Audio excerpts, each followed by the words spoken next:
You know, after many years of working with people, from entrepreneurs, teachers, and young professionals just starting their careers, to those struggling with emotional pain, I've noticed something interesting.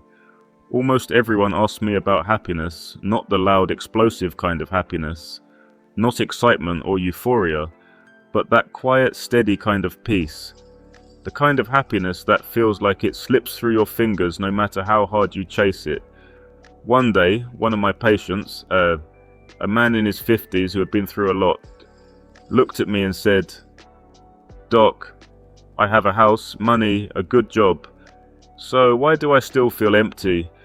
I looked at him and asked, "When you think about happiness, what do you think it is?"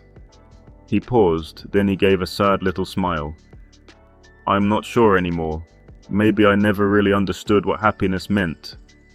I believe many of us have had that same feeling at some point. Maybe you've asked yourself, why do I work so hard and still not feel happy? Why do other people seem calm while I'm always anxious? Why do I keep running but never feel like I'm getting where I want to go? And in moments like that, I always come back to Stoic philosophy, a philosophy that doesn't sugarcoat life and doesn't promise happiness through blind optimism.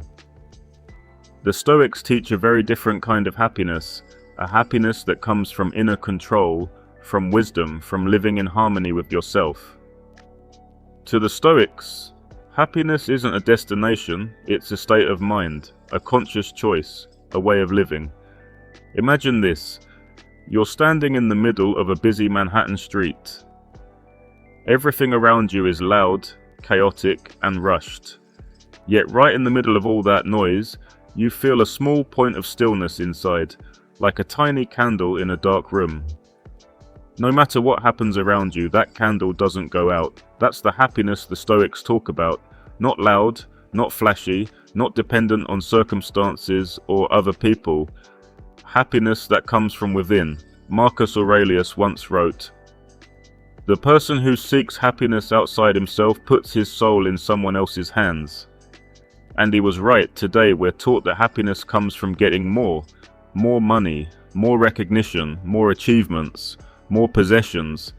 But the Stoics see it the opposite way. They teach that happiness comes from removing things, becoming simpler, lighter, more connected to your inner core. A friend of mine in California once said, "It took me half my life to realize that happiness isn't about having more, it's about letting go of what weighs me down." I smiled when I heard that, because that is the essence of Stoic philosophy. And the beautiful thing is this, Stoic happiness isn't some distant ideal. You don't need to be rich, famous, or perfect. You just need to look inward, learn to live within what you can control, understand what truly matters, and release what doesn't belong to you. In today's video, I want to walk you through 7 definitions of happiness according to Stoic philosophy.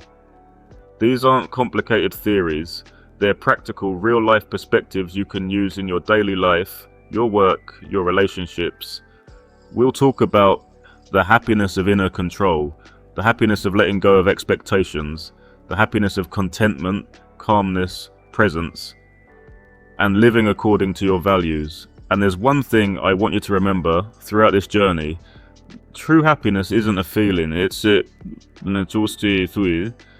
state of a soul that's aligned with itself. If you're ready, let's explore the 7 definitions of happiness the Stoics left behind like compasses for the soul.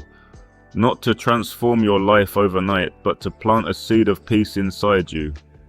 Let's begin, and I want to start with the most important definition, the foundation every Stoic philosopher agreed on. Definition 1. Happiness is living within what you can control. Picture this, you're sitting at your computer trying to send an important email. The internet is slow, the client is waiting, your team needs your decision. You feel stressed, right? In that moment, if I asked you, how many parts of this situation are actually under your control? You might pause. Just like many people I've worked with, we all tend to place our emotions, expectations, and mental state into things far outside our control. Other people's reactions, their opinions, the outcome, the weather, rumors, things that may or may not ever happen, even fears we invent in our own minds. Stoic philosophy teaches one simple, powerful truth. Happiness begins when you hold on only to what you truly control. Marcus Aurelius said that our mind is like a fortress. If you let anyone walk in, your happiness depends on them. But if you guard the door, you control everything. I once spoke with a young woman working in media. She was constantly anxious. Is my boss happy? Do clients like my work? Do people think I'm not good enough? I asked her, how much of that is actually under your control? She went quiet. After a moment, she said, maybe 30%. And the moment she realized that, you could almost see the tension leaving her body. Because when you know what you can control, you can finally let go of everything that was never yours in the first place. Happiness doesn't come from controlling the world, it comes from controlling yourself, your mind, your reactions, your choices. That's the first freedom the Stoics want you to have. Definition 2. Happiness is letting go of expectations. While keeping your effort, let me tell you about a young designer in Los Angeles. She once told me, I give everything I have, but whenever things don't go my way, I feel like a failure. She believed effort without matching results was meaningless, but the Stoics would disagree. Epictetus said, you are entitled to your actions, but not to the outcomes. The thing that makes most people unhappy isn't the event itself, it's the expectations they attach to it. Think about this for a moment. You can do your absolute best, and the outcome may still fall short. You can be kind with all your heart, and someone may still misunderstand you. You can love someone sincerely, and they may still walk away. If your happiness depends on the outcome, you'll suffer. But if your happiness depends on your effort, you'll be free. Stoic philosophy doesn't teach us to stop trying. On the contrary, it teaches us to give everything we've got, but not let our soul cling to expectations. It's like an archer. Your job is to draw the bow straight, prepare well, but once the arrow leaves your hand where it flies, the wind, the conditions, none of that belongs to you anymore. I once told that young woman, the effort is yours, the outcome belongs to life. A week later she came back to me and said, I've never felt this light before. Because when you let go of expectations, you finally begin to enjoy your own journey. Definition 3. Happiness is knowing what's enough, not chasing endless wants. I once worked with a young CEO.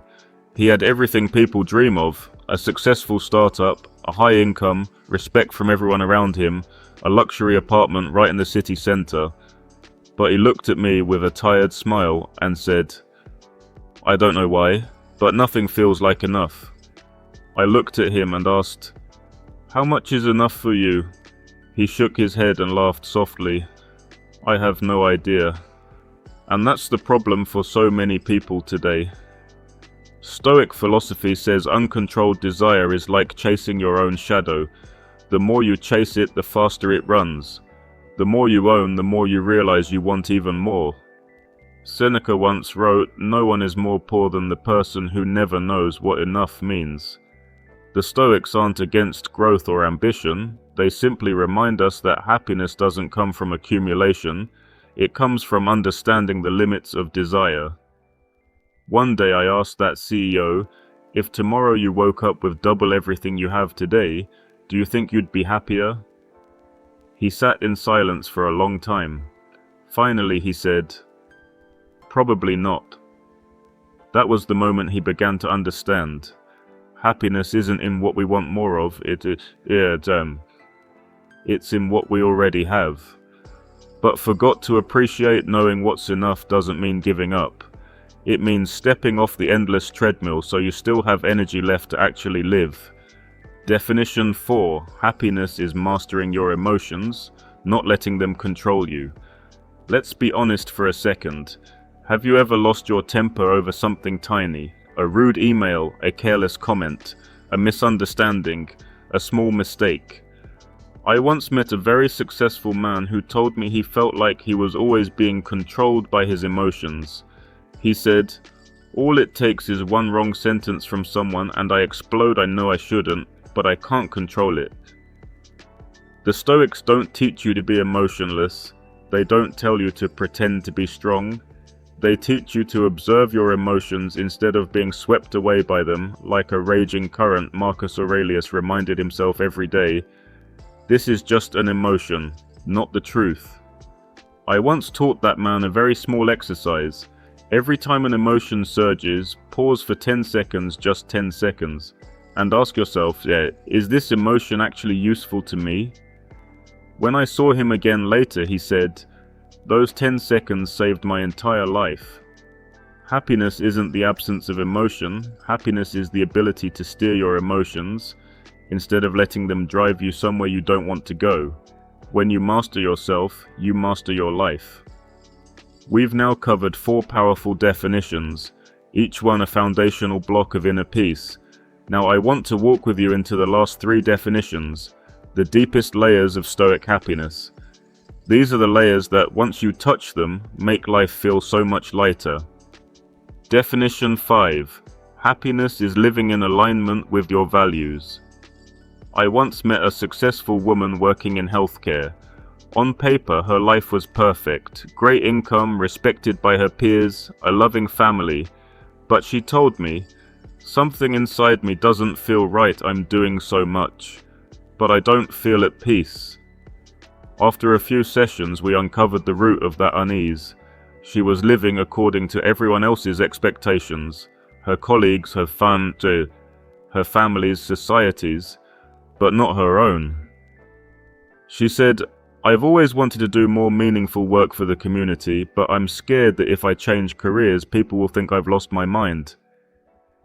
See, most people aren't unhappy because they lack success. They're unhappy because their outer life doesn't match their inner truth. Marcus Aurelius said, "To live in accordance with your nature is the greatest source of happiness." Happiness doesn't come from what others think of you. Happiness comes from living in a way that feels right to you. I asked her a simple question. If no one judged you, if no one criticized you, how would you choose to live? Her face lit up instantly. Without hesitation, she said, "I would spend more time doing community education projects." A few months later, she shifted to part-time work and started a small non-profit. She told me, "Dude, for the first time in years, I feel like I'm living my own life." Happiness in the Stoic sense isn't about fitting a mold. It's about being real and being true. Definition 6. Happiness is being fully present in the moment. Let me ask you something. How many moments in a day are you actually living here and now? How many times does your mind drift back to what already happened? How many times does it rush forward, worrying about what hasn't happened yet? A man once told me, "I spend so much energy regretting the past and so much energy fearing the future that I'm not really living today." And that's not just his story, that's the story of millions of people. Epictetus once said, "Only the present is yours, the past is gone, and the future hasn't arrived." Yet most of us leave our happiness trapped in 2 places where life can't exist. The past, where nothing can be changed. The future, where nothing can be touched. I once taught a young student a very simple exercise. Every morning he spent just 60 seconds asking himself, "What moment do I want to truly live in today?" 2 weeks later, he came back to me and said, "For the first time in my life, I feel like I'm actually living, not just existing." When you live in the present, you stop fighting battles you can never win. You stop punishing yourself with future scenarios that may never happen. You return to the moment you're standing in, and suddenly realize life is much simpler than you thought. Happiness isn't in tomorrow. Happiness is in the breath you're taking right now. Definition 7. Happiness is living as a good human being. I want to tell you a story about an older man I deeply respect. He worked in education. He wasn't rich, He wasn't famous, and he didn't have a career that made people gasp in admiration. But everyone who met him felt calmer, lighter, and somehow better. One day I asked him, "What's your secret to living a happy life?" He smiled gently and said, "You know, I just try to be a good person, that's enough." That answer sounds simple, but it carries the deepest essence of Stoic philosophy. Seneca once wrote, "A virtuous soul is a happy soul." The Stoics believed that happiness doesn't come from having more, winning more, or standing out more. Happiness comes from living with kindness, justice, honesty, and courage. I've met many people who are wealthy but unhappy, many who are successful but deeply insecure, many who are admired but terribly lonely, but I have never, not once met someone who lived a genuinely good life and regretted it.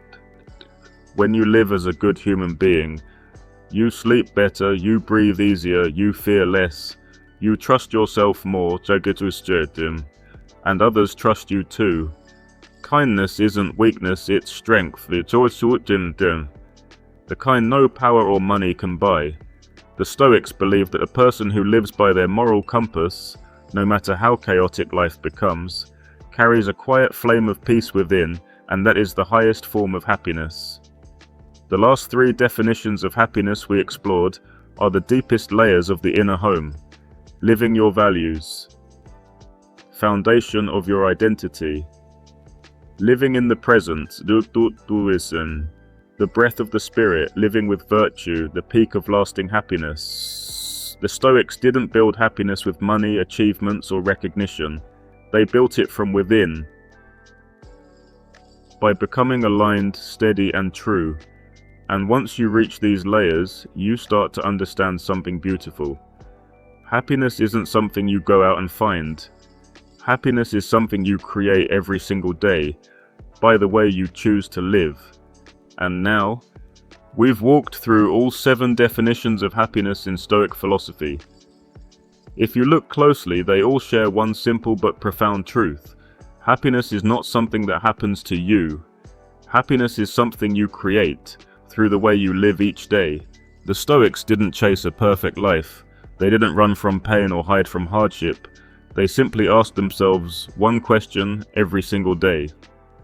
How do I live so my soul can be at peace? And that question led them to the definitions of happiness we've explored together. I want you to take a moment to look inward. No rush, no comparison, just honesty. Ask yourself, what am I trying to control that was never mine to control? Am I expecting too much and forgetting my own effort? Do I know what enough feels like? Are my emotions driving me instead of the other way around? Am I living according to my values? Am I truly present in my own life? Am I living as a good human being?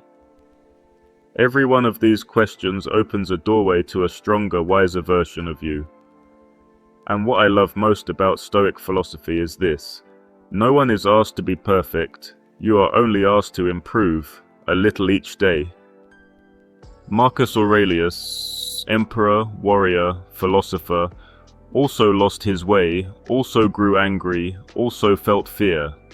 But he always returned to his inner self and reminded himself, if today I failed, tomorrow I will do better. If today I was weak, tomorrow I will be a little stronger. You're the same. You don't need to become a Stoic overnight. You don't need to reach total calm in a single day. You only need to begin. Start with the definition that speaks to you the most. Maybe it's emotional control. Maybe it's knowing what's enough. Maybe it's living by your values. Or maybe it's simply being present for a few more minutes each day. Wherever you choose to begin, I want you to know you're not walking alone. We are on this path together, the path of awareness, of inner strength, and of a deeper, more meaningful life. And if today something in this video touched you, if one definition made you pause and think, if you feel called to explore Stoicism further, or to build a more grounded, peaceful life from the inside out, then I'm honored to invite you to continue this journey with me at Stoic Awakening More. This is where we don't just learn philosophy, we live it, we practice it, we grow together. If you want to keep walking this path, please hit like so YouTube can bring this message to others searching for the same peace you are. Subscribe so you don't miss the next videos on Stoicism and ancient wisdom for modern life. Share this video. You never know who might need a new perspective, a guiding light, or a moment of stillness today. Leave a comment. Tell me, which of the 7 definitions made you reflect the most? Which one do you want to practice this week? I read every comment and I'm truly grateful for the chance to listen to you, to walk with you, and to grow with you on this inner journey. Thank you for spending your time with this video. Thank you for opening your heart, for reflecting, and for stepping into this space of self-awareness with me. I'll see you in the next video on Stoic Awakening More, where every day we slow down a little, go deeper a little, and become much, much happier. See you soon.